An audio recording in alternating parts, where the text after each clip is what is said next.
इस कार्यक्रमका श्रद्धेय सभाध्यक्ष महोदय, कार्यक्रमका प्रमुख अतिथि नेपाली कांग्रेसका वरिष्ठ नेता पूर्व महामन्त्री आदरणीय कृष्ण प्रसाद चेटौलाज्यू, नेपाली कांग्रेसका केन्द्रीय सदस्य आदरणीय उमाकान्त चौधरीज्यू, आदरणीय प्रदीप पौडेलज्यू, माननीय भीमसेनदास प्रधानज्यू, पार्टीको अन्य विभिन्न जिम्मेवारी निर्वाह गरिराख्नुभएका नेतागण, उपस्थित सम्पूर्ण साथीहरू, यहाँहरू सबैलाई हार्दिक अभिवादन। जय नेपाल। नेपाली कांग्रेस क्षेत्र नम्बर 6 का सभापतिज्यू लगायत साथीहरूलाई आज पवित्र दिनमा यति महत्वपूर्ण कार्यक्रमको आयोजना गरेर सहभागी हुने अवसर दिनुभयो, हार्दिक कृतज्ञता ज्ञापन गर्छु। माघ 16 गते आज शहीद दिवस। म सम्पूर्ण वीर शहीदहरूलाई नमन गर्दै श्रद्धाको फूल अर्पण गर्न चाहन्छु। नेपोलियन बोनापार्टको एउटा भनाइ छ, मृत्युको आधारमा कोही पनि शहीद हुँदैन, मृत्युको कारण के हो त्यसको आधारमा कोही शहीद हो कि होइन भनेर उसको निर्धारण हुन्छ। नेपोलियन बोनापार्टहरूको युगमा शहीदको परिभाषा यसरी लगाइँदै गर्दा मृत्युको कारण ठिक थियो कि थिएन भनेर खोजिँदै गर्दा मृत्युको कारण यदि कुनै पनि राष्ट्रको सिमानाको लागि थियो, सिमाना तन्काउन होस् वा बचाउन होस् थियो भने उसलाई शहीद हुन योग्य ठानिन्थ्यो। युरोप मात्र होइन, हामी एसियामा हेर्न सक्छौँ, अमेरिकामा हेर्न सक्छौँ, थुप्रै ठाउँमा यसरी नै शहीदहरू बनेका छन्, शहीदहरूको परिभाषा बनाइएको छ। हाम्रो सन्दर्भमा भने स्थिति त्यो रहेन। हाम्रो अगाडि 4 जना शहीदहरूको आज यहाँ तस्बिर छ। हाम्रो प्रेरणाको स्रोतलाई यहाँ राखेर आज हामी यो दिवस मनाउँदैछौँ। हामी 4 जना शहीदहरूले माघ 10 गतेदेखि 16 गतेसम्म 2007 सालमा शहादत प्राप्त गर्दै गर्दा होस् वा यसबाट प्रेरणा पाएर पछिल्लो समयसम्ममा हजारौं सपुतहरू जसलाई हामीले शहीद भनेर मानेका छौँ, कसैले पनि शहादत दिएको नेपालको सिमाना रक्षाको लागि थिएन। हाम्रो सन्दर्भ नेपालको सिमानाका लागि थिएन। हामीसँग सिमाना थियो, तर त्यो सिमानाभित्र शासन गर्नेले तपाईँ र मेरो सान मान सम्मान खोजेकोले त्यही सिमानाभित्र हाम्रो सम्मानको लागि हाम्रा सपुतहरूले आफ्नो जीवन शहादत गरे, जसलाई आज हामी शहीद भनेर भन्दछौँ।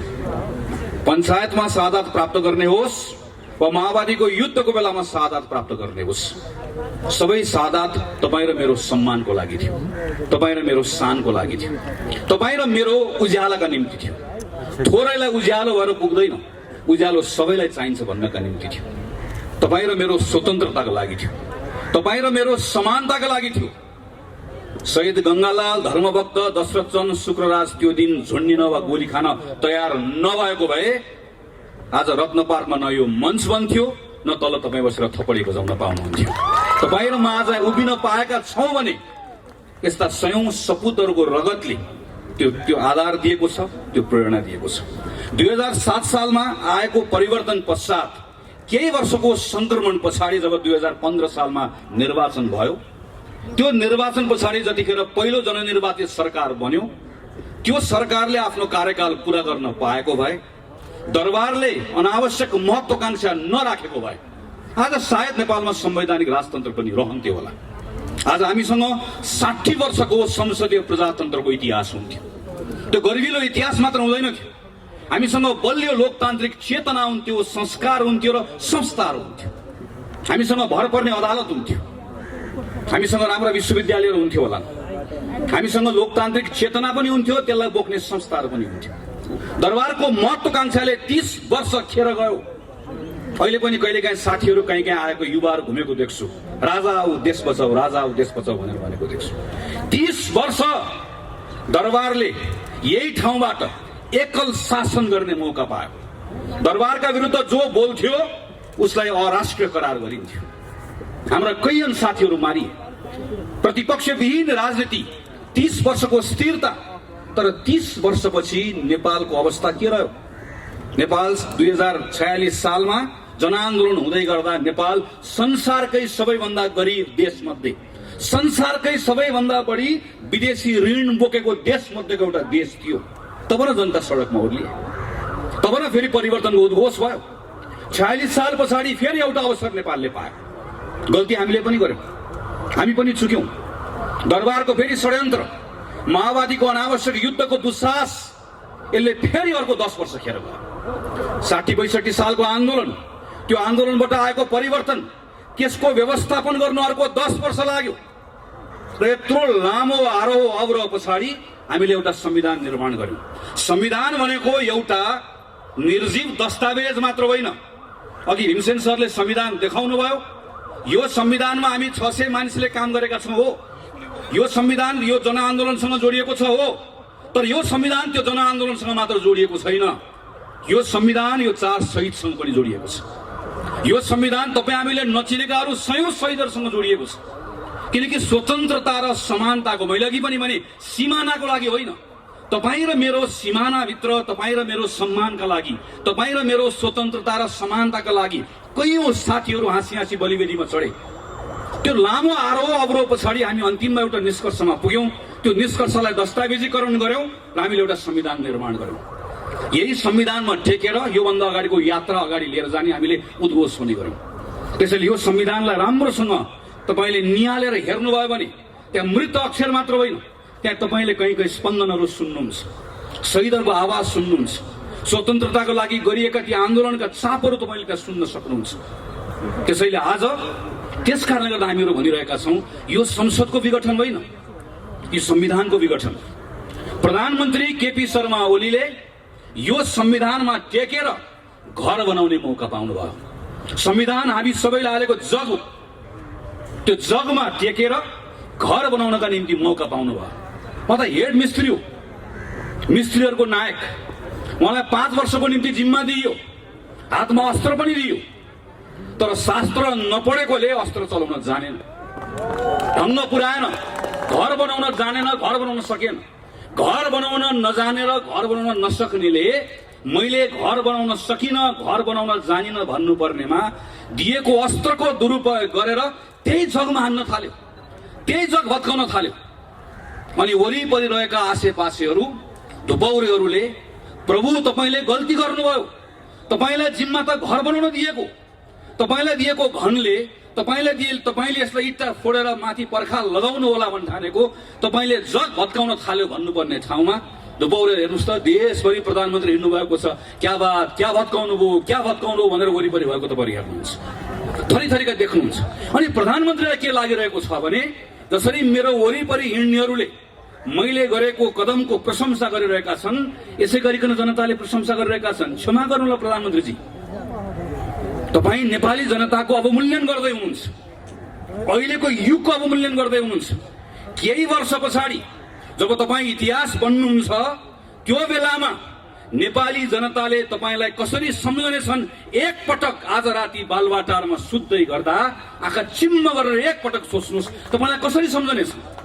तपाईँलाई नेपाली जनताले यत्रो 50औं वर्षको आरोह अवरोह पछाडि एउटा संविधान निर्माण गरेर नयाँ युगको सुरुवात गर्ने मौका पाएको, अभूतपूर्व अवसर पाएको एउटा प्रधानमन्त्री जसको सनकको कारणले गर्दा सिङ्गो देशलाई दुर्घटनामा पुर्याइदिने एउटा पात्रको रूपमा तपाईँलाई सम्झनेछ। तपाईँलाई नेपाली जनताले केही पनि थाहा नभएको तर मलाई थाहा छैन भन्ने थाहा नभएको एउटा अयोग्य पात्रको रूपमा तपाईँलाई सम्झनेछ।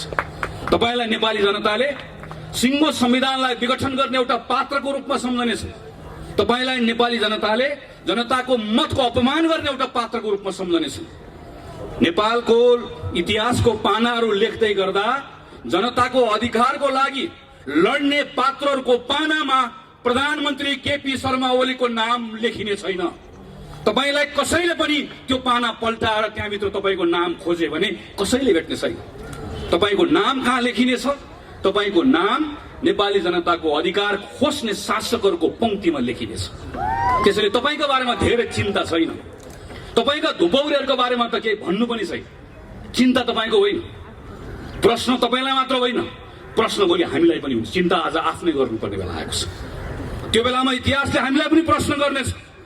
त्यो बेलामा नेपाली कांग्रेस के गरिरहेको थियो भनेर प्रश्न गर्नेछ। त्यो बेलामा नेपाली कांग्रेसले भन्न पाउँछ प्रधानमन्त्री केपी शर्मा ओलीको कदमलाई असंवैधानिक कदम हो भनेर ढक्क उभिएर बसेको थियो भनेर भन्न पाउँछ। तर भन्न पाउने हक र अधिकारलाई हाम्रै केही साथीहरूले अल्मलाइदिनु भएको छ कि लड्डु कांग्रेसहरू मैदानमा आउनु भएको छ। यो हातमा पनि लड्डु, त्यो हातमा पनि लड्डु। लड्डु कांग्रेसहरूको कारणले गर्दा आज कांग्रेसमाथि नै प्रश्न उठेको छ।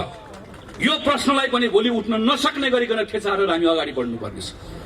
यो नेपाली कांग्रेस पार्टी हो जसको नेता बीपी कोइरालाले मोहन शमशेरको अगाडि उभिएर भन्नुभयो, जतिखेर मोहन शमशेरले भने तिमी बाहुनको छोरा भएर गद्दीमाथि आँखा लगाउने, बीपी कोइरालाले उभिएर भन्नुभयो, महाराज पूर्वमा लेखेर शासन गर्ने दिन गए। त्यो पार्टीको कार्यकर्ता हो हामी। 30 वर्ष पञ्चायतमा दुर्गानन्द झादेखि योगेन्द्रमान शेरचनसम्म एकचोटि निवेदन लेखेको भए मन्त्री प्रधानमन्त्री हुन पाउँथे। झुन्डिए, गोली खाए, मन्त्री प्रधानमन्त्री बन्न कोही पनि तयार भएन। एउटा चुनावको हिसाब किताब गरेर बस्छौँ हामी। चुनाव जित्ने कुरा एउटा राजनीतिक दलले सोच्नु हुँदैन होइन। तर के एउटा चुनाव जित्ने वा हार्ने कुरा मात्रैका निम्ति नेपाली कांग्रेस पार्टी बनेको? आज खेल मैदानमा जाँदै गर्दा अर्कोपट्टिको मैदानमा भएका खेलाडीहरू आफै एकअर्कालाई हान्दैछन्। आफै एकअर्कालाई हान्दै गर्दा कोही लडेका छन्, ढलेका छन्। गोल हान्न सजिलो हुन्छ भन्ने तपाईलाई पनि लागेको छ, मलाई पनि लागेको छ। तर गोल हान्न सजिलो हुन्छ भन्ने लाग्दै गर्दा यति त ध्यान पुर्याउँ, खेल मैदान रहेन गोल हान्नुला। खेल मैदानै रहेन भने गोल कहाँ गएर हान्ने हो? अनि त्यो खेल मैदान राख्ने पद्धतिका निम्ति लडेर आएको कांग्रेस होइन यो। त्यसैले आजको दिन नेपाली कांग्रेसको प्रत्येक साथीले आफैलाई प्रश्न गर्नुपर्छ, यदि कोही अलमलमा छ भने तपाईँ निर्वाचनको पक्षमा कि संसद पुनर्स्थापनाको पक्षमा? गलत प्रश्न। तपाईँ संविधानको पक्षमा हो कि होइन? प्रश्न यो। तपाईँ संविधानको पक्षमा हो भने तपाईँ जनताको पक्षमा हो कि होइन? तपाईँ न्यायको पक्षमा हो कि होइन? तपाईँ आज न्यायको पक्षमा हो कि अन्यायको पक्षमा हो? तपाईँ आज संविधान र जनताको पक्षमा हो कि यो संविधानलाई विघटन गर्ने तत्त्वहरूको पक्षमा हो? प्रश्न यो प्रश्नमा नेपाली कांग्रेस पार्टीले स्पष्ट निर्णय गरेर आफूलाई उभ्याएको छ। यो निर्णयलाई आजको दिनमा कतिपय ठाउँमा साथीहरू अल्मलिनु भएको छ, कतिपय अभिव्यक्तिहरूले अल्मलिनु भएको छ। म तमाम साथीहरूलाई आग्रह गर्छु, पार्टीको जुनसुकै तहको नेता होस्, पार्टीको निर्णयले बाँधिएको छ र पार्टीको निर्णय यही हो। पुष 5 गते प्रधानमन्त्री केपी शर्मा ओलीले गर्नुभएको काम असंवैधानिक हो। असंवैधानिक केपी ओलीको कदम मुर्दाबाद पार्टीको नारा यही हो। यो भन्दा दायाँ बायाँ न नेपाली कांग्रेसको निर्णय छ न कसैले निर्णय गराउन पाउँछ।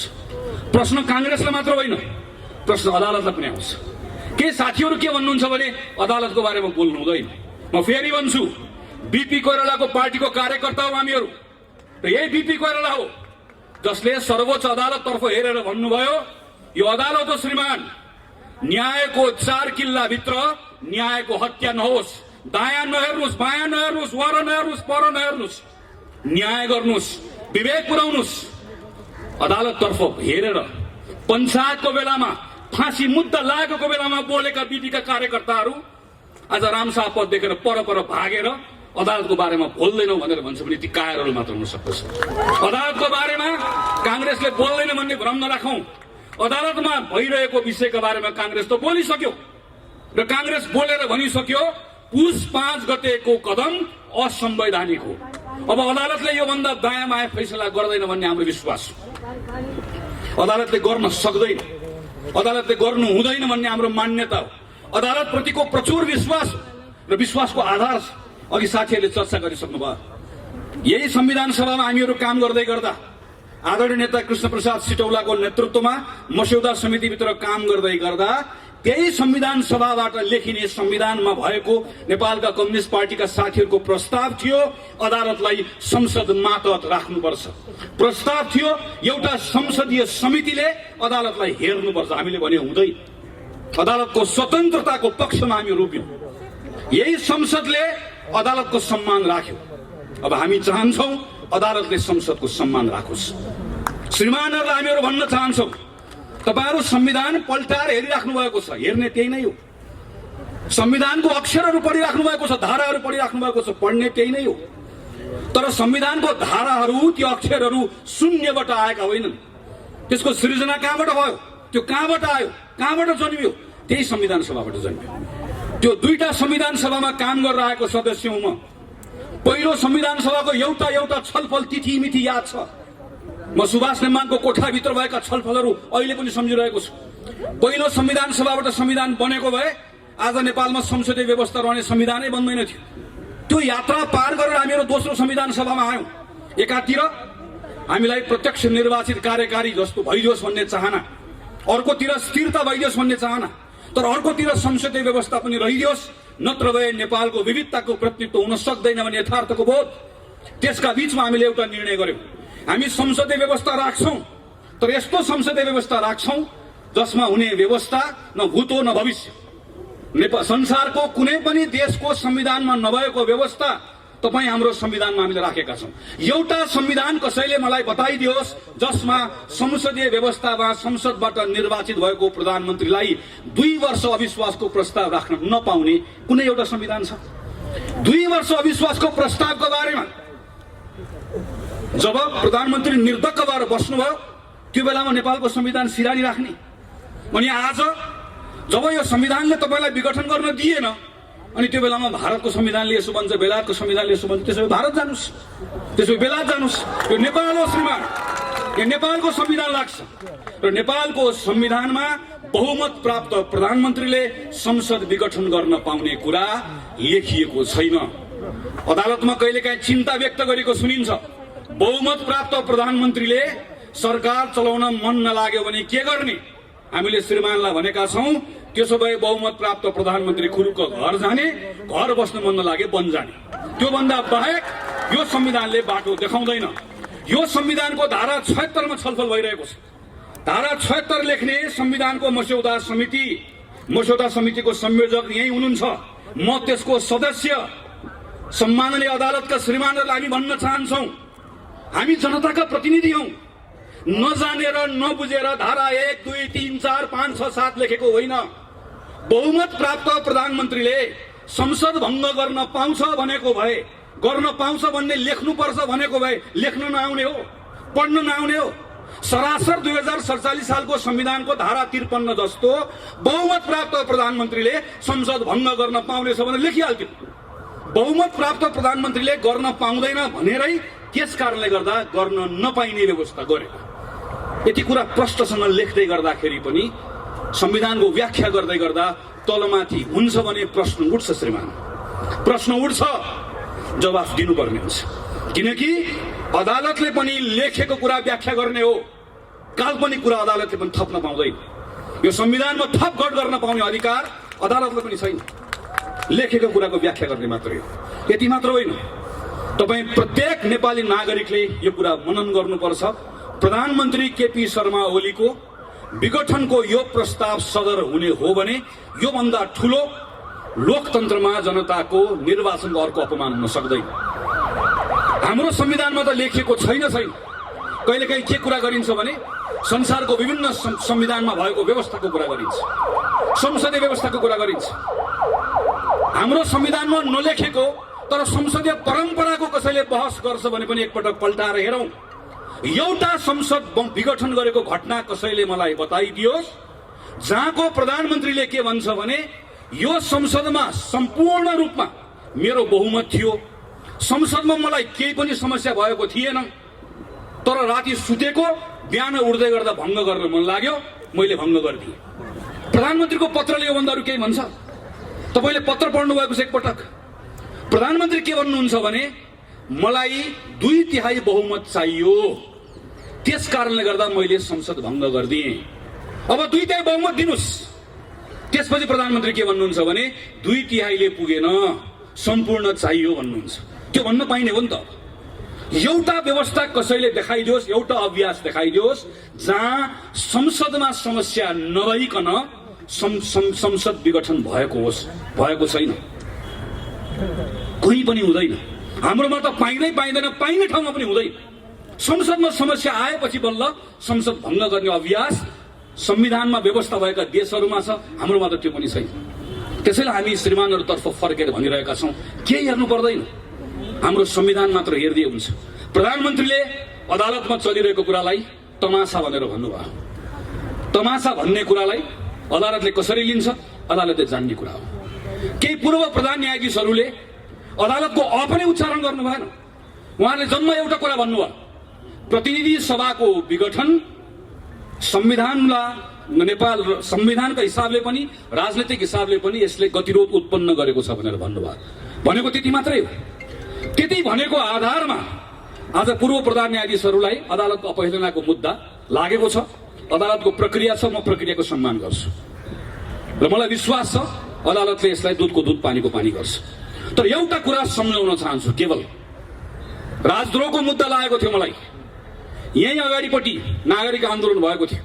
देवेन्द्रराज पाण्डे र कृष्ण पहाडीले नेतृत्व गर्नुभएको नागरिक आन्दोलनमा यहाँ नारा लगाएको बहानामा राजद्रोहको मुद्दा लागेर हिरासतमा थिए।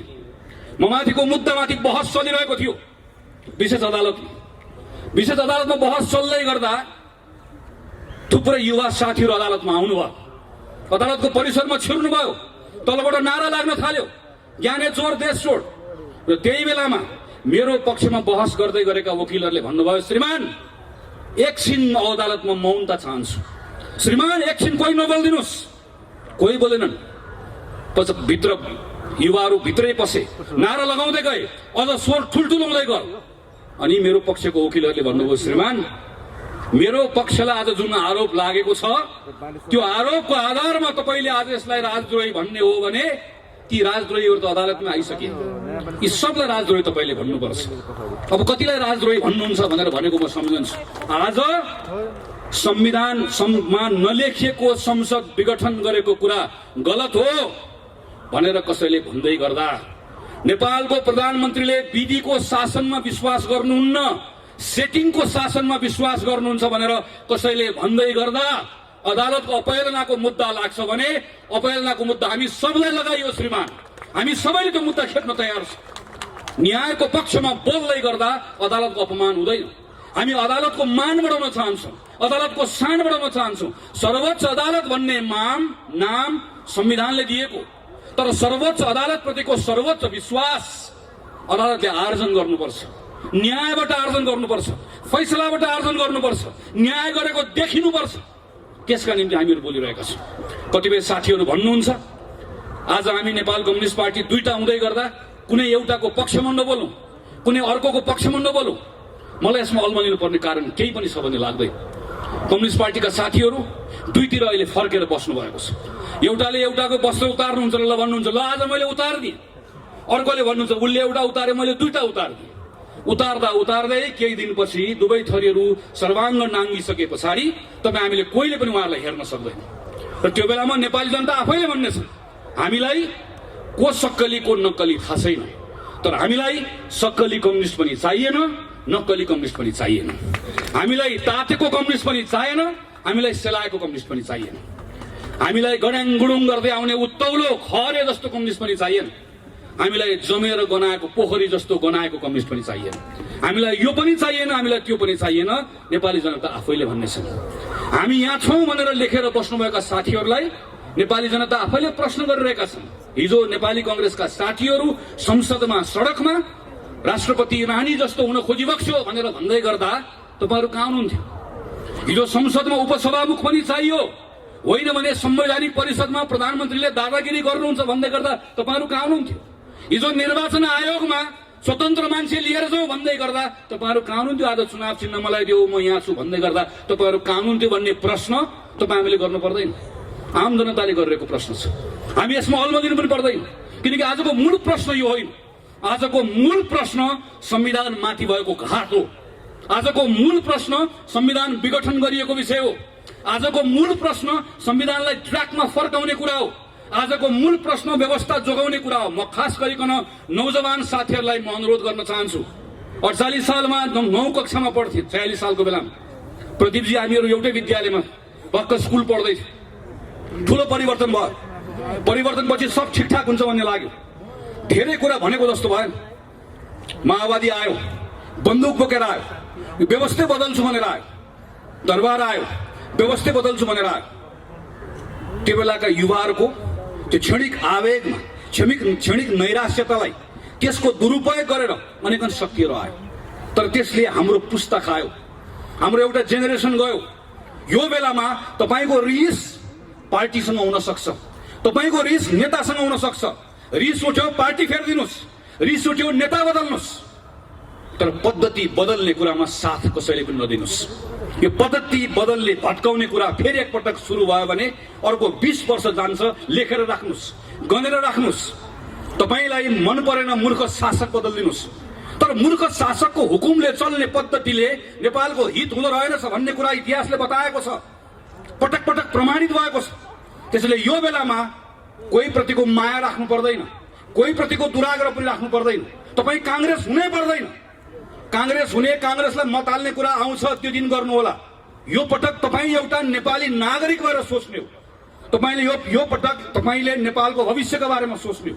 यो बेलामा तपाईँ बोल्ने जसरी गङ्गालाल 22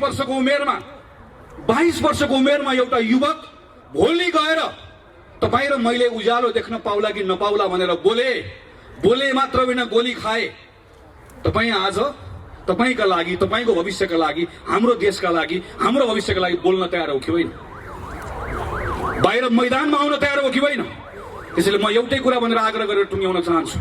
विनोद विक्रम केसी, कवि विनोद विक्रम केसीको कवितालाई थोरै मैले आफ्नो हिसाबले बनाएको छु।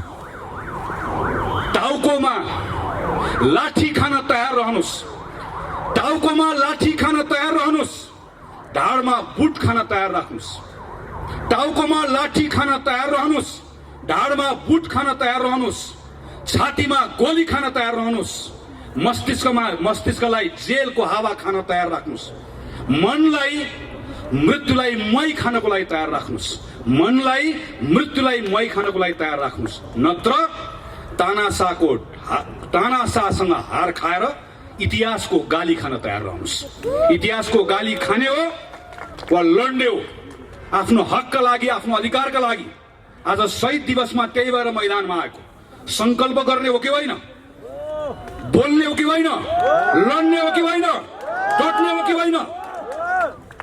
त्यही साहसका साथ, संकल्पका साथ देशभरिका साथीहरू उठ्नुहुन्छ भन्ने विश्वास गर्दै मेरो कुरा टुङ्ग्याउँछु। धन्यवाद, नमस्कार, जय।